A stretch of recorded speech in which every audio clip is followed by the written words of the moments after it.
Bom dia. Vamos de novo. Bom dia. Que dia maravilhoso o dia de hoje, hein?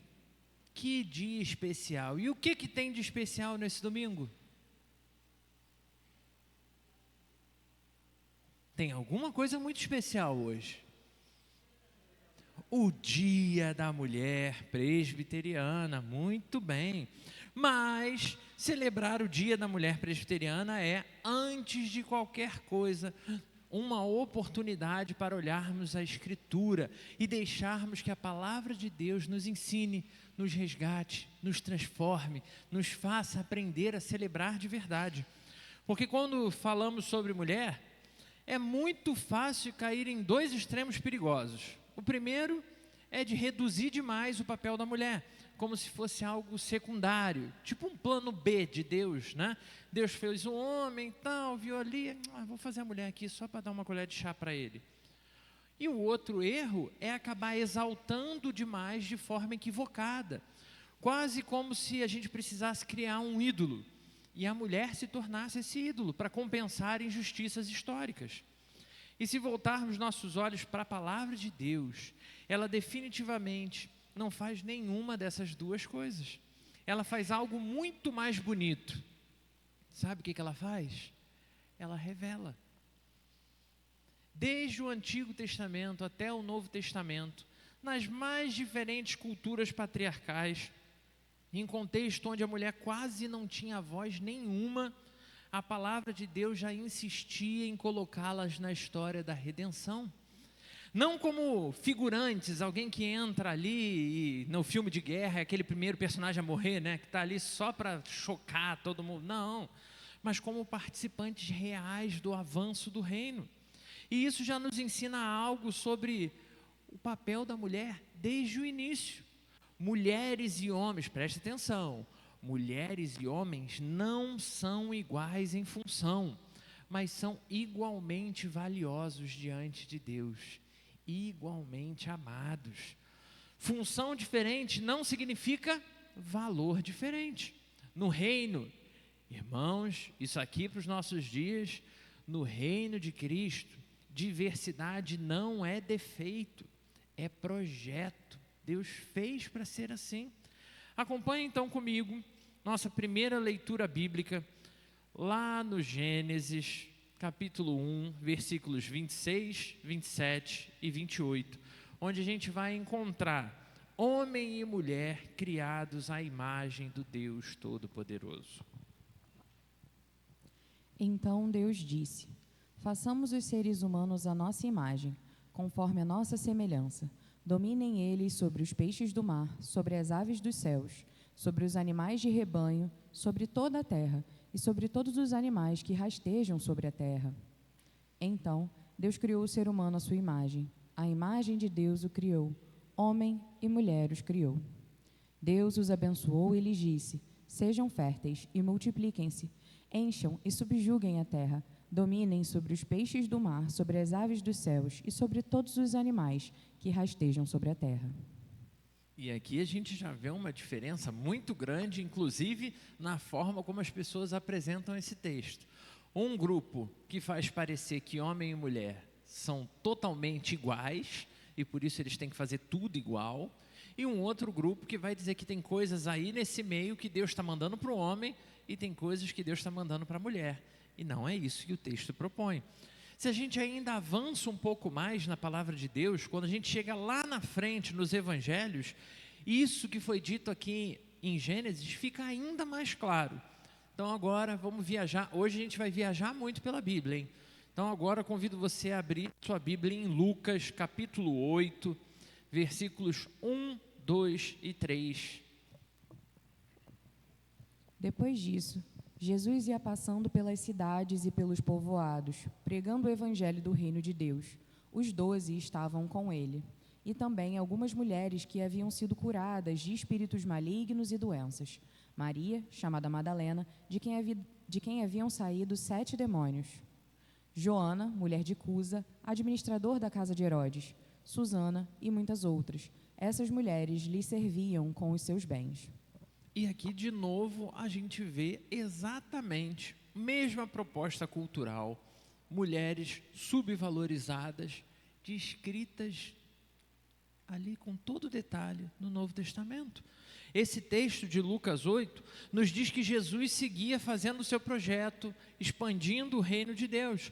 E algumas mulheres que acompanhavam esse ministério, elas faziam mais do que estar ali para aprender, mais do que estar ali para compartilhar a palavra. O que elas faziam? Elas se doavam ao ministério, elas compartilhavam os seus bens, elas procuravam manter aquilo vivo acontecendo. E isso é extraordinário.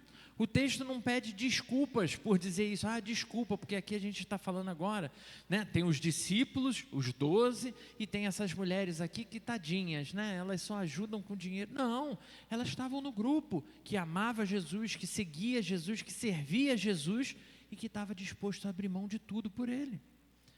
Jesus simplesmente deixa isso claro, que elas fazem parte desse reino. Jesus não estava bancando um projeto pessoal aqui, não. Ele estava inaugurando o que realmente é o verdadeiro reino de Deus entre nós. E esse reino precisa de sustento, precisa ser mantido. Claro, Ele é dono de todo o ouro e toda a prata, mas o ouro e a prata do Senhor vai minar onde? Vai descer do céu um baú, todo mês vai descer do céu um baú na frente da igreja, com os valores para a gente pagar as contas? Não é isso, é através do sustento, do cuidado, do zelo, do amor, em parte pela fidelidade daqueles que entendem o projeto do Senhor, aqueles que foram realmente alcançados pela graça e agora entendem que essa mesma graça tem que alcançar outras pessoas. Nesse texto, isso acontece através da vida de mulheres que entenderam que o reino do Senhor valia o investimento, valia a entrega, porque a vida delas tinha sido resgatada. O reino de Deus nunca avançou apenas por meio de púlpito, não. Se fosse só pelo púlpito, meu irmão, minha irmã, é só a gente parar para pensar. Para a pessoa chegar até aqui, muitas etapas têm que ser vividas antes. Tem que ter o convite, tem que ter o relacionamento, tem que ter a aproximação. O reino de Deus sempre avançou e continua avançando através de mãos de pessoas fiéis, corações que são quebrantados diante do altar, pessoas que estão dispostas de verdade a servir a Jesus. E quantas vezes o reino é sim sustentado ainda hoje por mulheres que oram quando ninguém vê, que servem quando não tem ninguém para aplaudir, que perseveram quando ninguém reconhece que elas estão ali. Grande parte da força da nossa igreja é uma força de mulheres, é uma força feminina que se mantém fiel ao Senhor. Sustentar o reino, irmãos, nesse sentido, é tão espiritual quanto anunciar o reino, porque a gente precisa fazer uma coisa sem deixar de fazer a outra. Servir é tão santo quanto pregar. Ontem eu cheguei aqui para o chá da Esther, né? E estava um temporal assustador.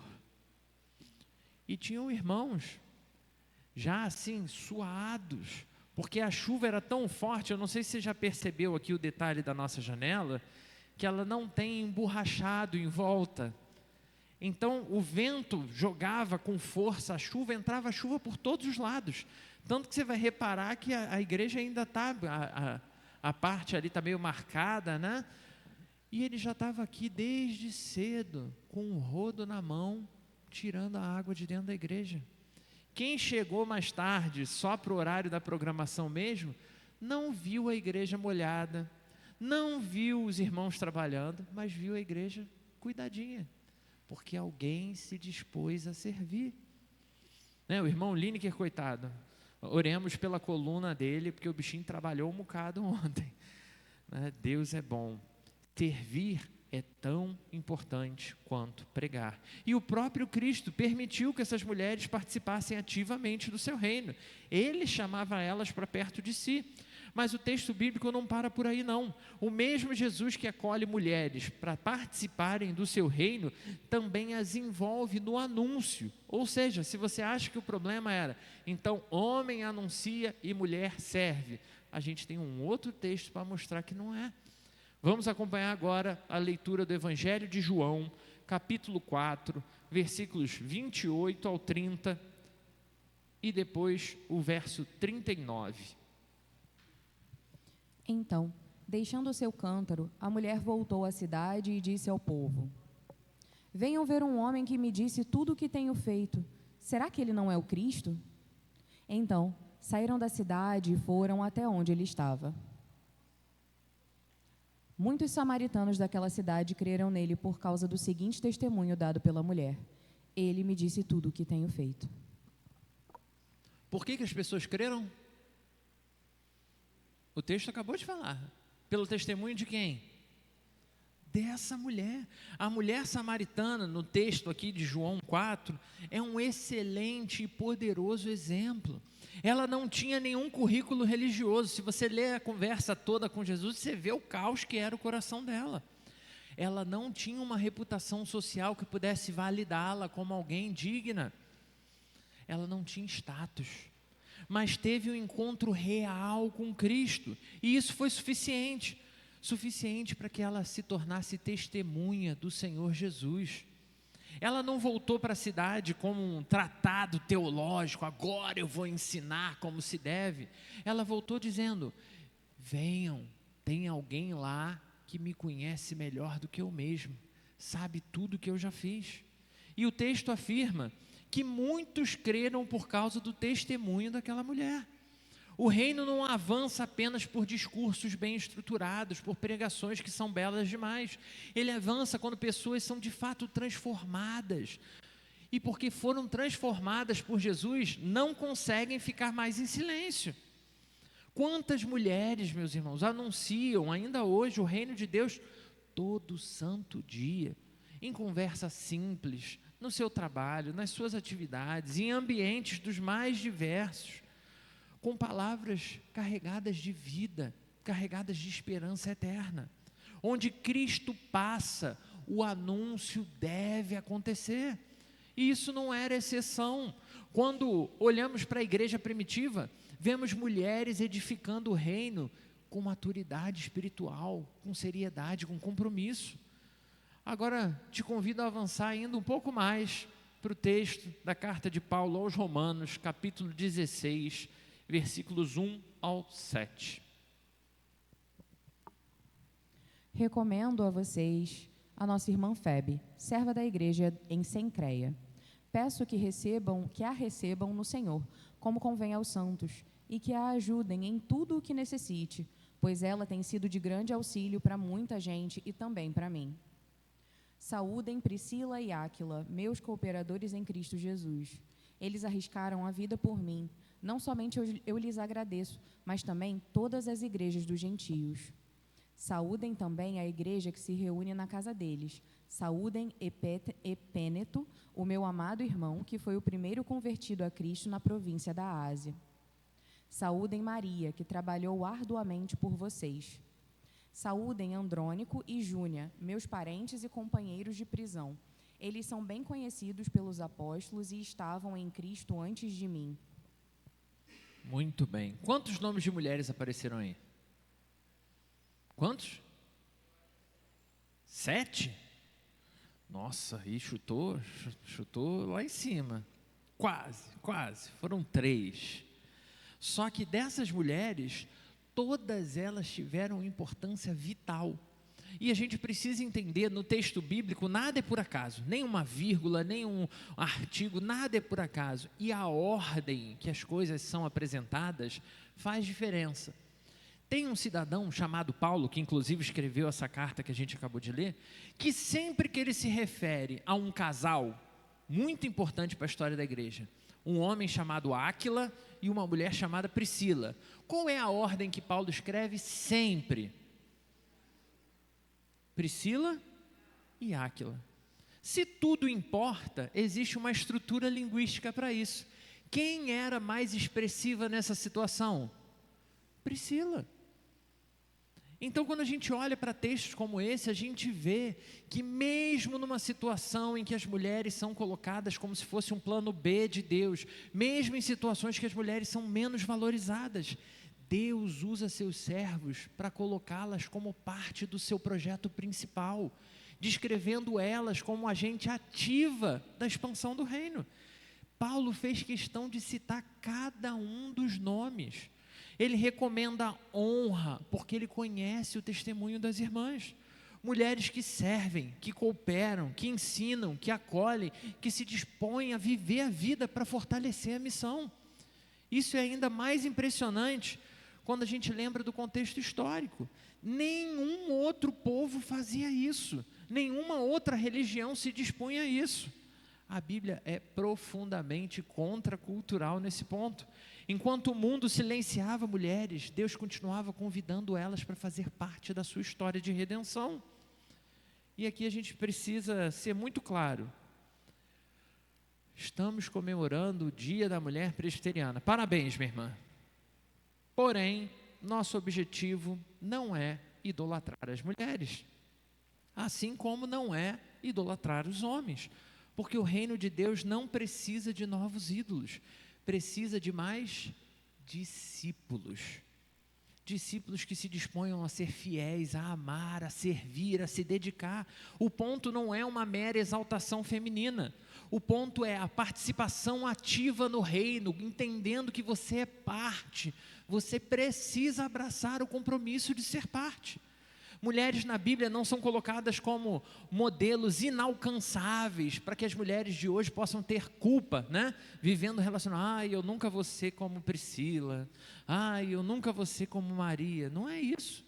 Mas elas foram colocadas aqui para que a gente tenha testemunho vivo de mulheres que tiveram seus desafios, mas que caminharam junto com Jesus, que estavam dispostas a servir como testemunhas vivas, mostrando a graça do Senhor em ação, inclusive quando tinha conflito.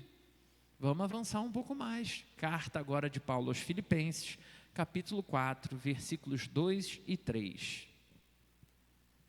Peço a Evódia e a Sintique que tenham o mesmo entendimento no Senhor.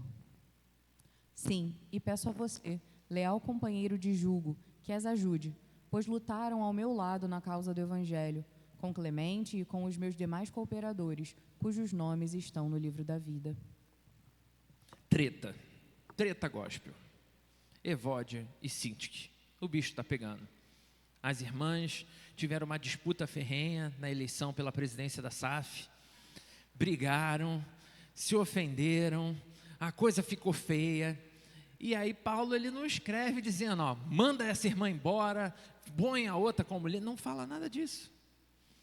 Ele menciona, sim, na carta, que ele ficou sabendo que teve um desacordo. E aqui eu falei brincando, claro, a gente não faz ideia de qual foi o desacordo que aconteceu ali entre as irmãs, mas ele não apaga o que cada uma delas significa para a igreja.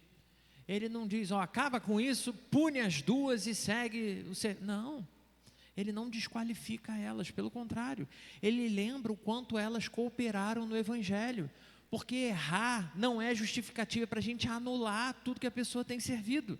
E isso é pastoral, isso é amor, isso é cuidado. Mulheres do reino não são idealizadas como se fossem imunes a dores, a desafios, a conflitos, a falhas. Irmãs, temos alguém aqui que é presbiteriana há mais de 10 anos? Não, das mulheres só. Calma aí, irmãos. Hoje é o dia, né? Vamos lá. Mais de 10 anos. Mais de 20 anos. Mais de 30 anos. Que isso? Então a vida de vocês é muito fácil. Parei por aqui, tá, irmãs? Pode ficar tranquilo. Parei por aqui, não precisa mais levantar a mão. Mas se vocês são presbiterianos há tanto tempo, amando o Senhor há tanto tempo, servindo ao Senhor há tanto tempo, a vida de vocês deve ser muito fácil, né? Luta zero, não é? Desafio quase nenhum. Infelizmente não é assim. Porque nós servimos ao Senhor, amamos ao Senhor, mas não nos tornamos imunes aos desafios dessa vida. Dores, conflitos e falhas continuam alcançando a gente. Então nós somos chamados a perseverar, e esse é o maior dos nossos desafios. Porque quando a gente vai para o nosso dia a dia, o inimigo das nossas almas, ele não teme mulheres que sejam perfeitas, ele teme homens e mulheres que entendem a necessidade de perseverar, mesmo em meio às falhas. O Evangelho é o nosso sustento, ele é o nosso alimento. E assim a gente chega no grande texto de todas as vezes que vamos falar biblicamente de mulher. Que texto que nós vamos falar agora?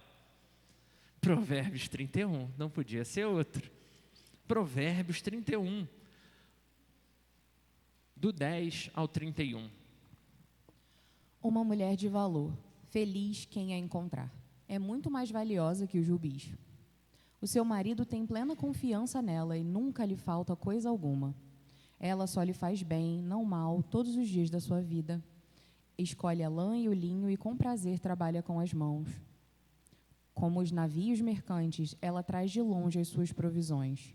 Antes de clarear o dia, ela se levanta, prepara a comida para todos os da casa e designa tarefas às suas servas. Ela avalia um campo e o compra. Com o que ganha, planta uma vinha. Entrega-se com vontade ao seu trabalho. Os seus braços são fortes e vigorosos.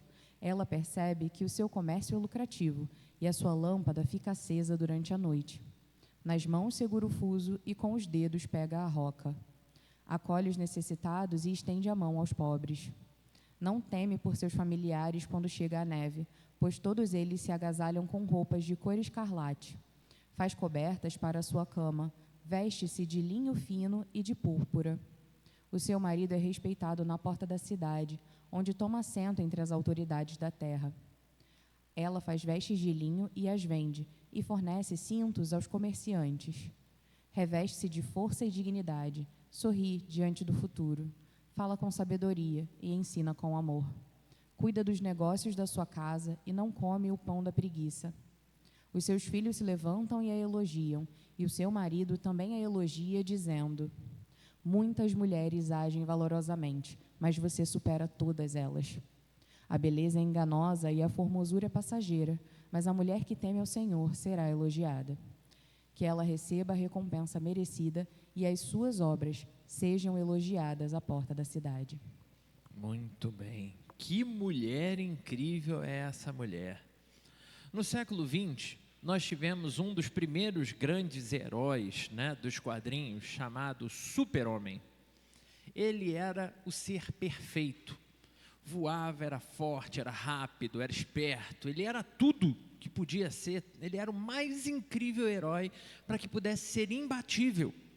Nem Super-Homem em toda a sua glória se compara com essa mulher de Provérbios 31. É uma mulher incrível, ela age em todas as frentes. Ela é perfeita em casa, ela é perfeita fora de casa, ela é perfeita com o marido, ela é perfeita nos negócios, ela é perfeita na fé, ela é perfeita em tudo. E talvez por isso, quando a gente lê esse texto, a gente acaba se deparando com um dos textos mais mal interpretados de toda a Bíblia. A mulher de Provérbios 31 não foi escrita para ser uma régua, para a gente oprimir as nossas irmãs, dizendo: está vendo? Ó, a mulher de Provérbios 31 faz e você não faz. Aqui, pelo contrário, nós estamos diante de uma poesia de expressa sabedoria de Deus, que teme, uma mulher que teme ao Senhor. Ela não é perfeita no sentido moral absoluto, não. Ela é perfeita no sentido da inteireza. Todas as áreas da vida dela estão submissas a Jesus. E aqui vale uma observação importante. Essa mulher é, por assim dizer, o espelho feminino do homem perfeito. E quem é o homem perfeito? Eu espero que seja fácil para a igreja essa pergunta. Quem é o homem perfeito? Jesus Cristo. Não sou eu, não é você, não é um pastor que você tenha como referência. É Jesus Cristo. Ele sim é o homem perfeito. E tem muito homem grosseirão por aí, querendo casar com a verdadeira flor do campo. É o cara que não está disposto a fazer nada e quer uma mulher que faça tudo. Como se ele fosse o próprio jardim do Éden para receber essa mulher. E sejamos honestos. Hoje em dia tem muito homem agindo como se ele fosse a verdadeira rosa do deserto, né? Ele é que é sensível, delicado, esperando ser cuidado. E a Bíblia confronta tanto homens quanto mulheres, ou seja, ninguém escapa dessa vida. Provérbios 31 não aponta para uma mulher inalcançável, que muitas vezes também é apresentado dessa forma, né? Essa aqui é a mulher que você deve se tornar. Provérbios 31 aponta para um ideal que só se cumpre plenamente em Cristo. Se não for Jesus Cristo, minha irmã, você pode se empenhar muito a vida inteira e você não vai chegar perto. Assim como o homem segundo o coração de Deus, não sou eu e não é você, mas é o próprio Cristo. A mulher plena também aponta para algo maior do que eu e você, maior do que nós mesmos. E é aqui que o Evangelho entra com toda a sua força, porque o valor da mulher, assim como o valor do homem, não pode emanar da nossa cultura, não pode vir do que você é capaz de produzir, do seu desempenho, da função social ou do reconhecimento público que você tem. Eu sei, está vendo? Revolta até a criança, revolta a mim também. Nosso valor não vem do que nós fazemos, mas do que Cristo fez por nós. O mundo pode usar a cultura, pode usar o tempo, a história e até as feridas pessoais para dizer que você não vale nada, para te oprimir, dizer que você já fez o que tinha que fazer, agora é deixar a nova geração. Alguém aí já ouviu isso? Você já deu o que tinha que dar, agora deixa a nova geração. Mas Jesus, com a sua morte e com a sua ressurreição, declara algo muito diferente para nós. Ele nos imputa um valor tão alto, que se torna impagável. Não existe absolutamente nada que a gente possa fazer para equilibrar o que Cristo fez em nosso favor. Na cruz, homens e mulheres foram igualmente comprados por um preço que ninguém mais podia pagar. Na ressurreição, homens e mulheres foram igualmente chamados para viver toda a sua história para a glória de Deus. Jesus é o Senhor de homens e mulheres. Ele redefine o conceito de santidade. Ele traz para nós uma nova identidade.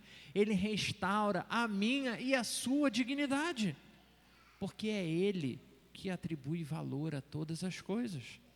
No reino de Deus, mulheres sustentam sim, mas mulheres também anunciam, também edificam, não para provar algo, mas porque foram alcançadas pelo Rei, e por conta disso elas não podem mais se calar. E onde Cristo reina, meu irmão, minha irmã, ninguém se torna invisível. Onde o Evangelho governa, ninguém mais é descartável. Onde a graça do Senhor opera com vida, homens e mulheres seguem florescendo para a glória de Deus.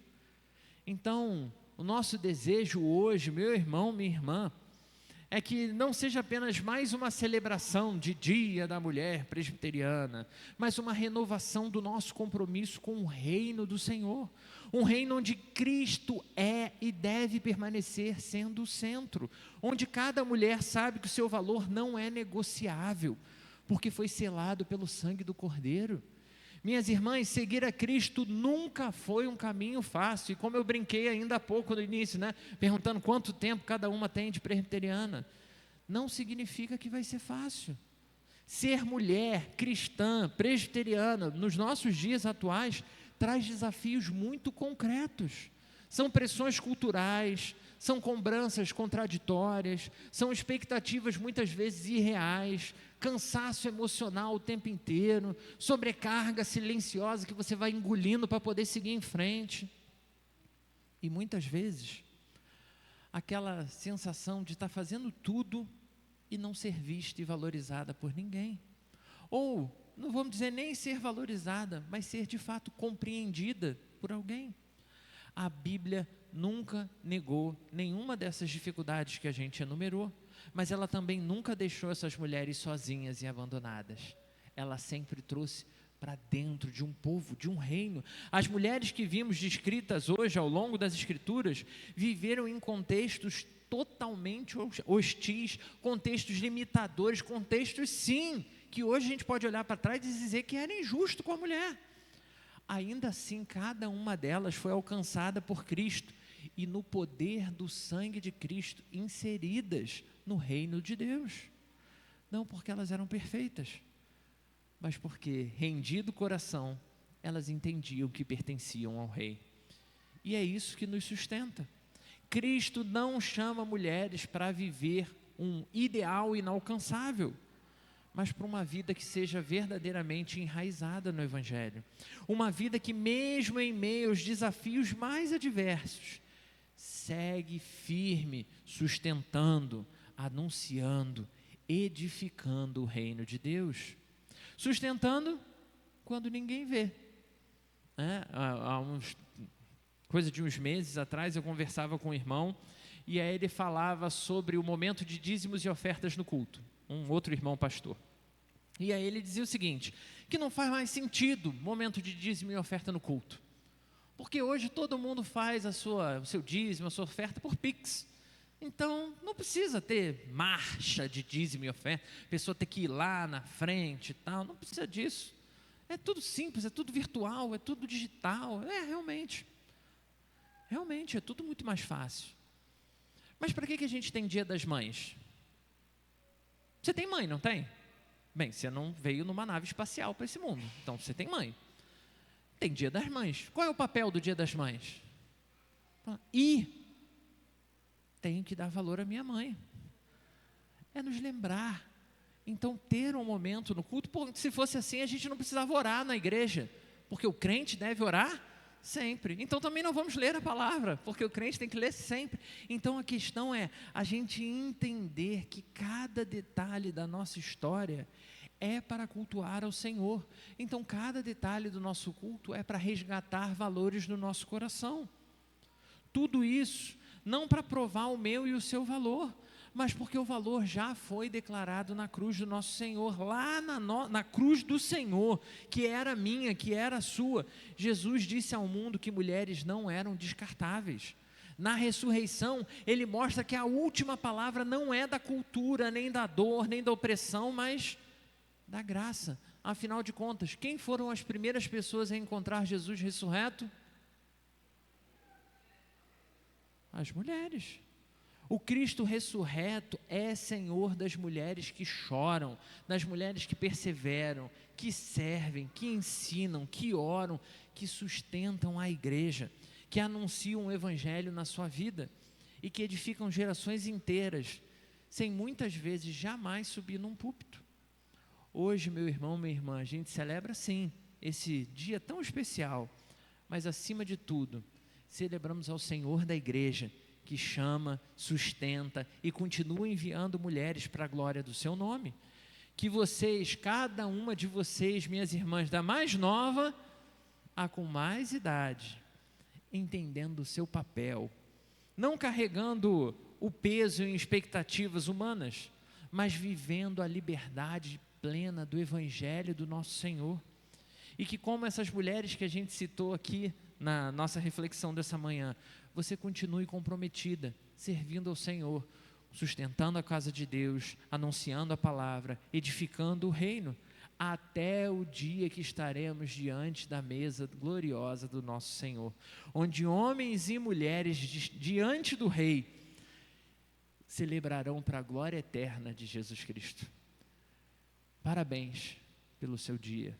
Que o Senhor renove as forças, o ânimo, a disposição no seu coração. E você, meu irmão, que você entenda também o seu lugar, amando, cuidando e servindo ao Senhor. Convido você a fechar os seus olhos.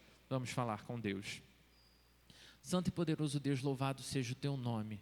O Senhor é esse Deus tão incrível que sempre nos surpreende, Senhor, nos ensinando o verdadeiro valor das coisas. Senhor, num tempo em que as mulheres não eram valorizadas, o Senhor trouxe novo valor para elas. E hoje, Senhor, que nós vivemos tempos em que a vida também parece ter tão pouco valor, nós clamamos para que seja o Senhor nos mostrando que o nosso compromisso com o Senhor e com o reino precisa ser maior. Precisamos, Senhor, seguir firmes, perseverantes, sustentando o Senhor, levando a Tua palavra para outros lugares. Senhor, são tantas pessoas gemendo e sofrendo ao nosso redor. Ajuda-nos a levar esperança, Senhor. Que a nossa própria vida, o nosso próprio testemunho glorifique o Senhor por onde passarmos. Em nome de Jesus. Amém.